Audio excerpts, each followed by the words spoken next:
bastante importante, porque, y en parte ya ha sido tocado en el transcurso del curso, porque se han tocado temas que tienen que ver con ello, se han tocado diversas patologías que hablan ya del alto riesgo obstétrico.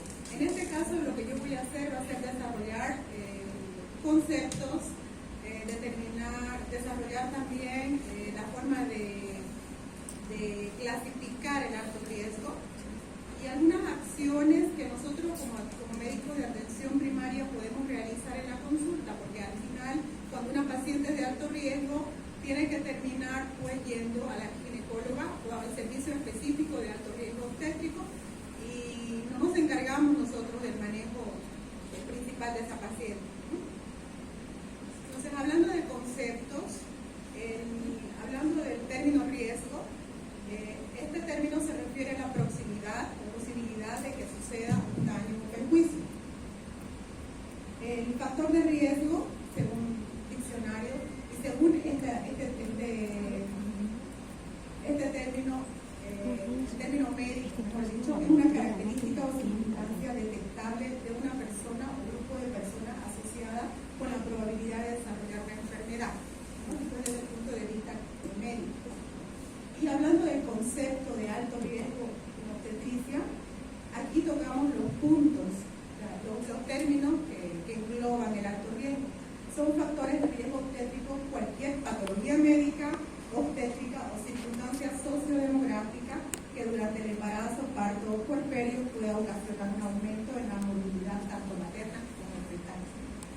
Estos aspectos sociodemográficos en años anteriores, podría decirse antes de la década de los 80, no se tomaban en cuenta, solo se veía enfermedad, nada más. Ahora ya se toman en cuenta los aspectos sociodemográficos, y encontré un artículo del año 1975 de Colombia en el que no se mencionaban los aspectos sociodemográficos en la clasificación, y había otros aspectos que sí se utilizaban y que ahora no se utilizan. Entonces, lo que se debe realizar en todo momento es una consulta prenatal con enfoque de alto riesgo, con enfoque de riesgo.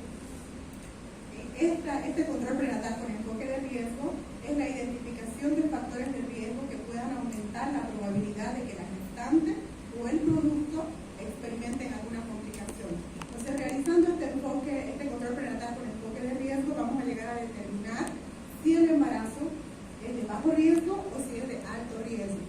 Entonces, en anteriores clasificaciones todavía se hablaba de embarazo sin riesgo. Eso ya no se usa, porque no se debe utilizar ya. Siempre hay algún factor de riesgo, aunque sea sociodemográfico, se considera un factor de riesgo. Ahora, según datos estadísticos de distintos países en vías de desarrollo como el nuestro, esos porcentajes que están ahí de 20 a 30% son similares en todos los países en vías de desarrollo. 1/3 de los embarazos tienen factores de riesgo. En lo que es la consulta prenatal con enfoque de riesgo, existen objetivos.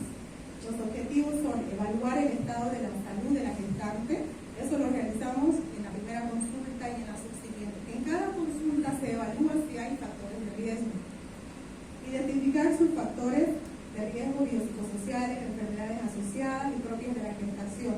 Establecer de esta forma un plan de acción para la intervención integral. Y educar a la paciente, educar a su pareja, educar a las familias que en ocasiones acompañan a la paciente. Hablando de los factores de riesgo obstétrico, hablamos de los tipos. Entonces, un tipo de riesgo es el riesgo potencial y el riesgo real. El riesgo potencial se refiere a los factores preconcepcionales. Entonces, ideal sería que la mayoría de las mujeres asista a la consulta preconcepcional, asista para un control de salud, para empezar la gestación posteriormente. Sería ideal, pero no sucede. En otro país, en países similares al nuestro, no sucede. En mi experiencia, con 15 años como médico cirujano, yo me imagino que unas 10 personas me han llegado a la consulta diciéndome que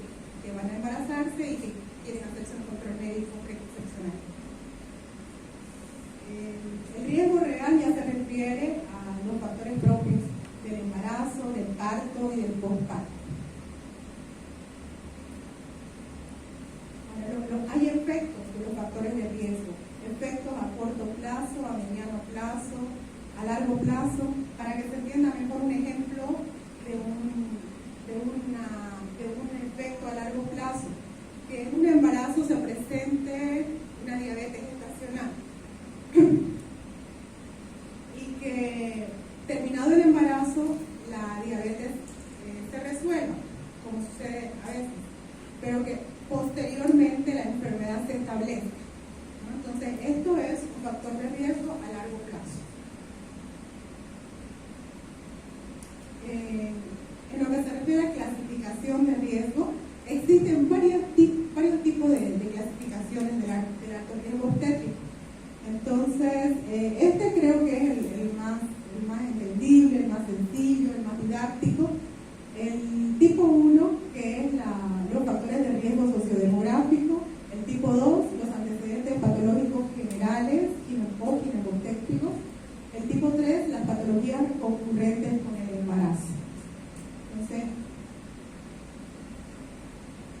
hablando del riesgo tipo 1, en este riesgo tipo 1 las embarazadas se encuentran en buenas condiciones de salud, pero presentan uno o más factores de riesgo de tipo epidemiológico y o social. La lista es larga. En esta lista hay factores que son modificables, hay factores que no son modificables, hay cosas en las que no podemos hacer mucho, no podemos hacer mucho en la pobreza, en las características socioeconómicas del paciente. Podemos actuar en el embarazo no deseado, podemos hacer prevención, podemos hacer ofertar un método de planificación familiar cuando detectamos pacientes en edad fértil, ¿no? Ahí podemos actuar. En lo que se refiere a la obesidad, a este factor también se puede trabajar con lo que es la orientación en estilos de vida saludables. Entonces aquí lo que se hace es verificar eso. El tabaquismo, orientar en dejar esos hábitos de tabaquismo, de alcohol o drogas previos a la concepción y durante la gestación.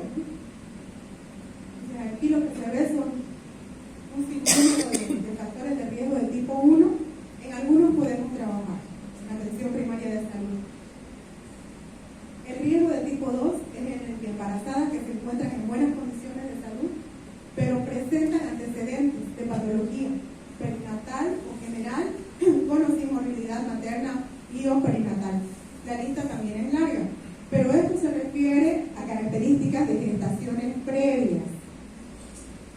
Que haya habido bajo peso al nacer, que haya habido macrosomía fetal, que haya habido embarazos prolongados, preeclampsia, eclampsia, pero en gestaciones previas. Este es el riesgo tipo 2. El riesgo tipo 3 son gestaciones con patología ginecobstétrica fetal. Estas son patologías de la gestación que se está controlando. Entonces nos referimos también a varias patologías. Estos son ejemplos: rotura prematura de membrana, placenta previa, desprendimiento prematuro de placenta, parto pretérmino, todo lo que se presente durante la gestación. La gestación con patología general que afecta a la salud materna se refiere a las patologías de base materna. Entonces aquí ingresan también un sinnúmero de patologías: anemia, diabetes, cardiopatía, patologías respiratorias, endocrinopatía, enfermedades oncológicas. Y para la identificación de estos riesgos se debe realizar tamizajes en distintos tiempos. Como nosotros vemos la evolución de la gestación, ideal hacer el primer tamizaje en el primer trimestre, si la paciente llega a la consulta en el primer trimestre. Se debe realizar la historia clínica, se debe realizar la anamnesis, se debe realizar llenado del carnet de controles prenatales, que todos conocemos que es el instrumento más valioso para realizar un control prenatal, porque cuando vamos marcando, vamos tiqueando, cada vez que nos tropezamos con la casilla amarilla, tenemos que valorar, ¿no?, si esta paciente la vamos a seguir viendo o la vamos a transferir para que tenga un mejor control. En el segundo tamizaje es el que se realiza ya cuando la paciente tiene exámenes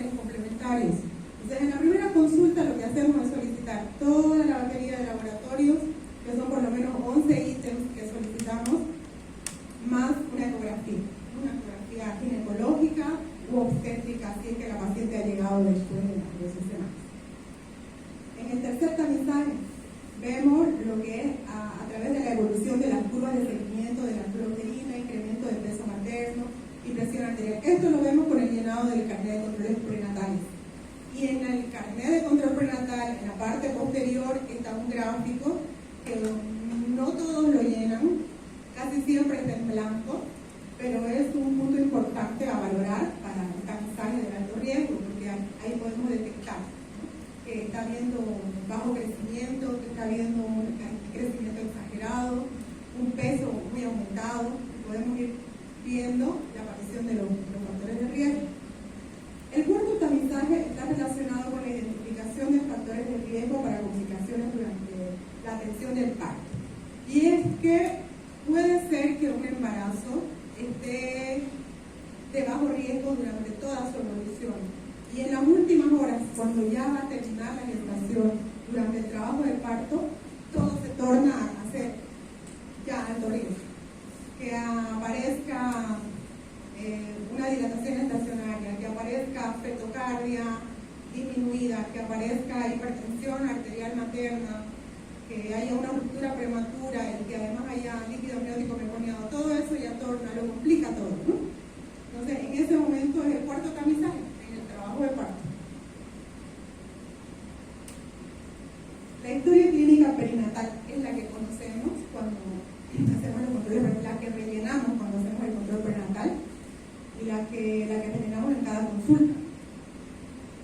Cuenta con un sistema de casillas amarillas para el registro de eventos de riesgo y permite orientar en la toma de decisiones, bien sea mediante alguna acción específica o la remisión oportuna al especialista. Este es un gráfico de lo básico, lo mínimo que se podría solicitar en lo que es los laboratorios de la consulta del control prenatal. Ahora, si mencionamos todos, ¿qué incluiría un laboratorio un poquito más completo? ¿Qué es lo que nosotros solicitamos en la consulta? Un hemograma, una glicemia, creatinina, básico, estas dos de química sanguínea, glicemia y creatinina, quemagrupo sanguíneo y las serologías, que vendrían a ser 6 serologías más un examen general de orina. Las serologías, ¿qué serían? Hydroxoplasmosis, Chagas, BDRL, hepatitis B, hepatitis C y pruebas rápidas para VIH, más examen de orina. 11 ítems que no deben faltar. Aquí lo que he encontrado es un cuadro según el nivel de evidencia y la justificación de por qué debemos solicitar.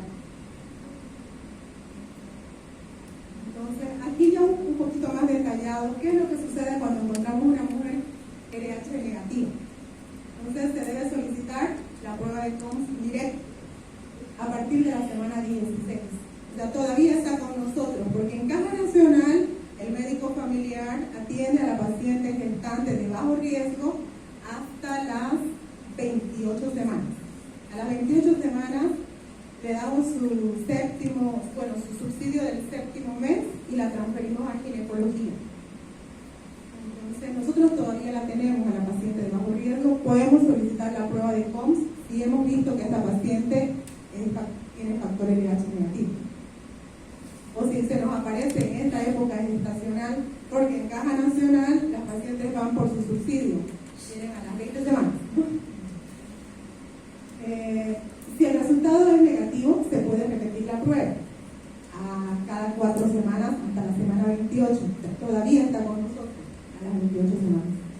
Excepto cuando el padre también es LH negativo. En este momento, la gestante no sensibilizada se le puede administrar la vacuna anti-D. Adicionalmente, deben solicitarse los siguientes exámenes paraclínicos para la primera visita prenatal. Entonces, se puede solicitar la prueba de tolerancia oral a la glucosa en pacientes que tengan factores de riesgo, que haya antecedentes familiares, que haya obesidad o que haya antecedentes de diabetes gestacional. Eso se debe realizar con 50 gramos de glucosa a la semana 22. Entonces, como médicos de atención primaria, eso lo hacemos nosotros. Exámenes paraclínicos de imagen, la ecografía obstétrica. Entonces, mínimamente se debe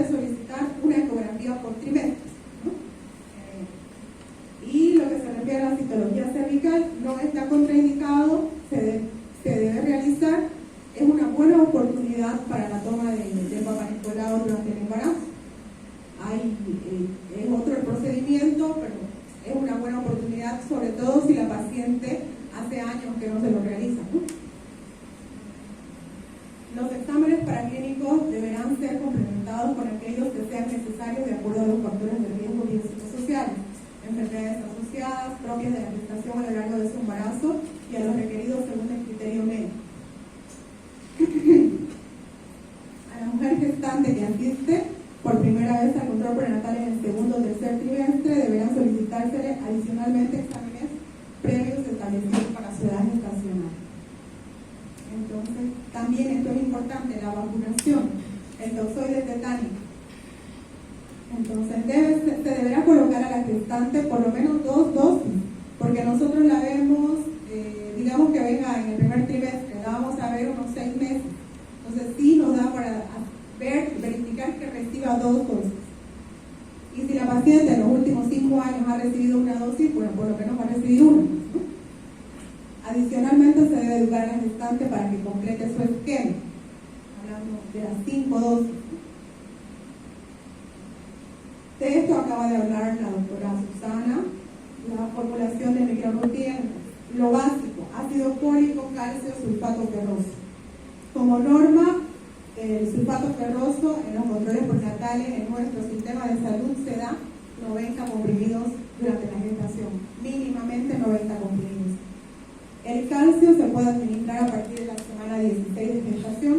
El ácido fólico, bueno, en caja nacional tenemos de 5 miligramos.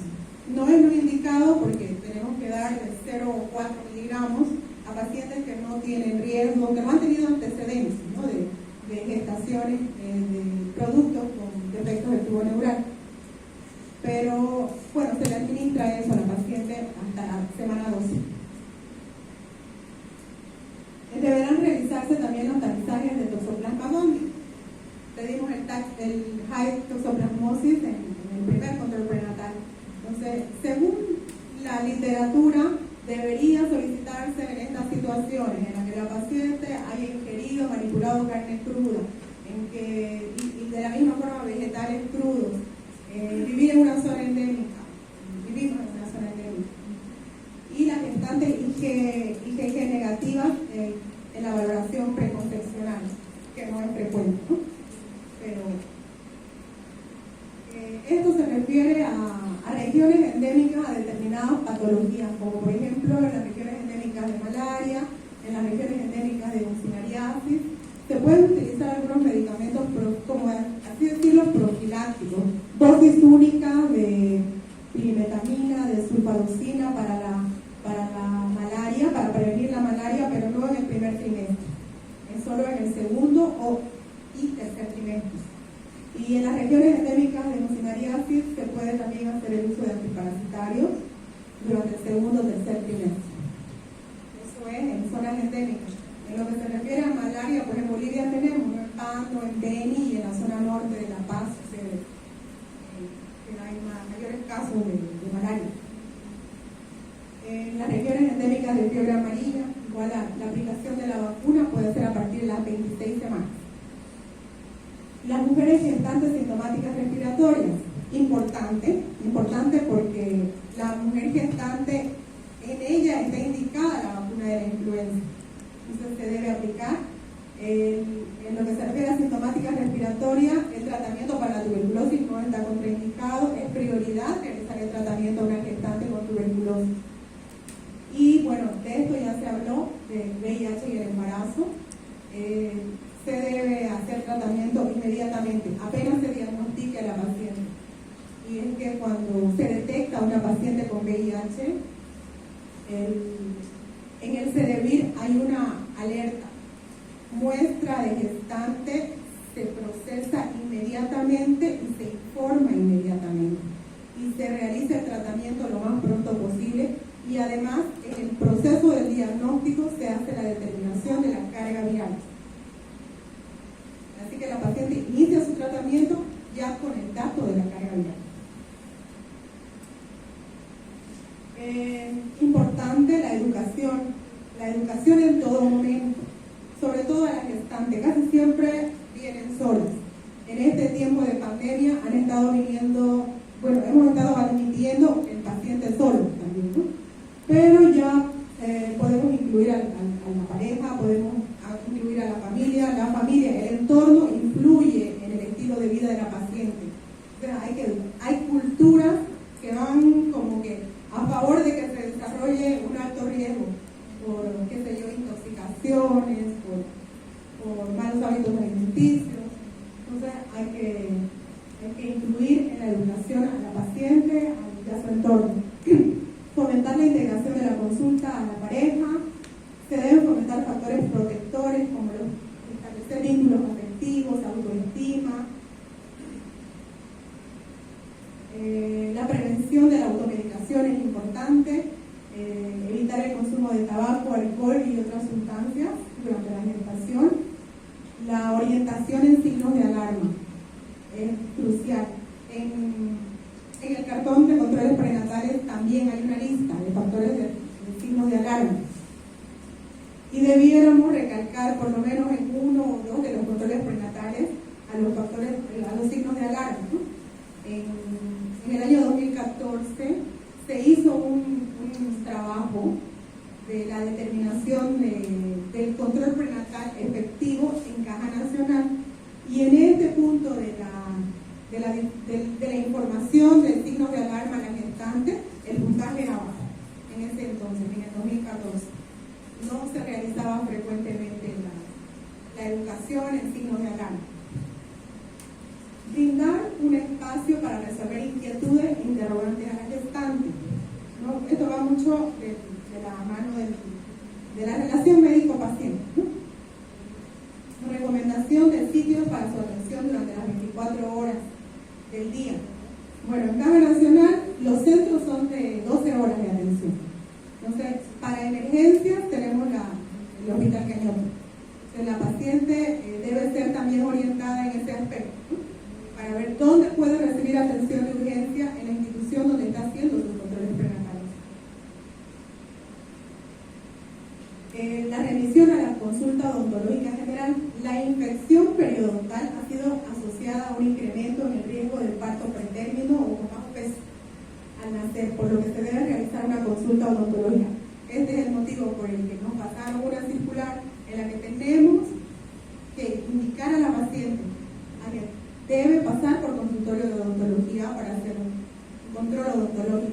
Entonces, en nuestro centro, en el CINFA Norte, hemos creado una ficha en la que ponemos dos casillas. Una casilla que dice control odontológico y otra que dice control nutricional.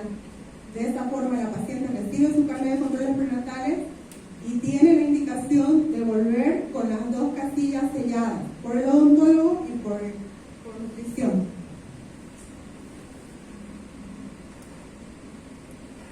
El llenado y la entrega del carnet materno, del carnet de controles prenatales y su importancia.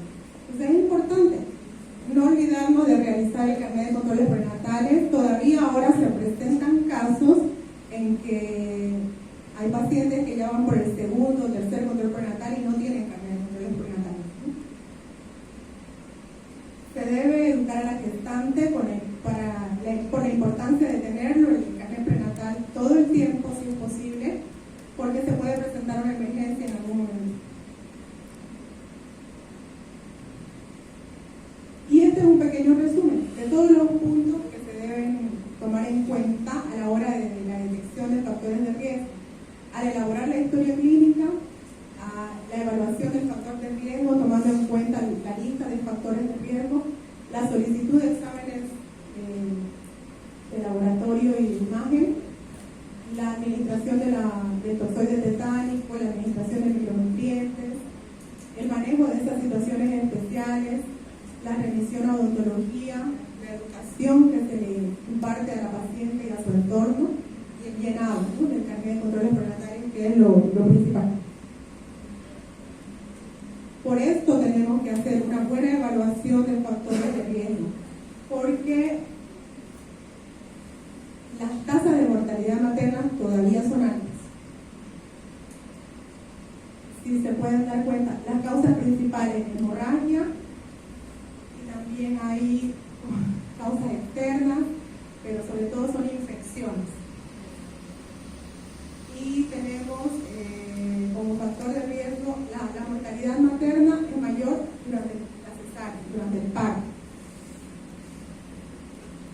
La mortalidad es mayor en personas jóvenes, de 20 a 39 años. También es importante, la mortalidad infantil se acrecenta si manejamos mal la evaluación de factores de riesgo obstétrico. Según esta diapositiva que la ha publicado el Ministerio de Salud, se ha disminuido de una mortalidad de 50 por 1000 a 24 por 1000, pero todavía es alta, porque estamos casi a nivel de Haití. Estas serían las principales causas de muerte neonatal. Entonces, prematuridad, bajo peso, enfermedades infecciosas, cosas que se detectan en el control prenatal y en la valoración de factores de riesgo. Como conclusión, la identificación de los factores de riesgo perinatal tiene como objetivo disminuir morbimortalidad materna e infantil. La identificación de factores de riesgo perinatal debe hacerse lo más precoz posible. Y a lo largo de la gestación debe haber una reevaluación continua para la determinación de factores de riesgo, y es que en todo el largo del control prenatal se debe evaluar. En cualquier momento se presenta un factor de riesgo. Estos son textos que me di cuenta que estaban en internet. Morbilidad obstétrica grave, más frecuente en Bolivia. Las normas de diagnóstico y tratamiento de ginecología y obstetricia. Y hay 2 más: módulos de desarrollo de competencias en emergencias obstétricas, instrumentos de llenado y definición de términos de la historia clínica. En todos estos textos hay bastante información